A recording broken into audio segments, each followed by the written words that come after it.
રાજ્યમાં ઠંડીમાં ઠૂંઠવાવા માટે રહો તૈયાર। 3 દિવસ બાદ ઠંડીનો પારો 3 થી 4 ડિગ્રી નીચે જશે। મંગળવારે નલિયા રહ્યું સૌથી ઠંડુગાર।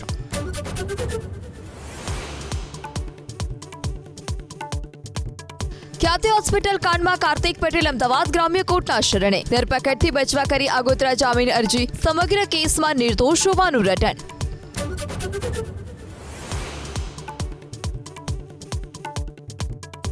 મહારાષ્ટ્રમાં પૂર્વ મુખ્યમંત્રી વિજય રૂપાણી અને નિર્મલા સીતારામનની ઉપસ્થિતિમાં ભાજપના ધારાસભ્ય દળની બેઠક। 10 વાગે મળશે ભાજપની કોર કમિટીની બેઠક।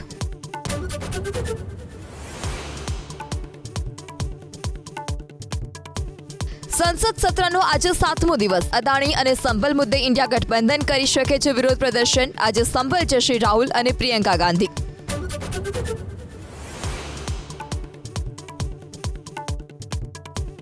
બાંગ્લાદેશમાં હિન્દુઓ પર અત્યાચારના વિરોધમાં આજે પણ વિરોધ પ્રદર્શન યથાવત। સુરતમાં હિન્દુ હિત રક્ષક સમિતિએ રેલીનું કર્યું આયોજન।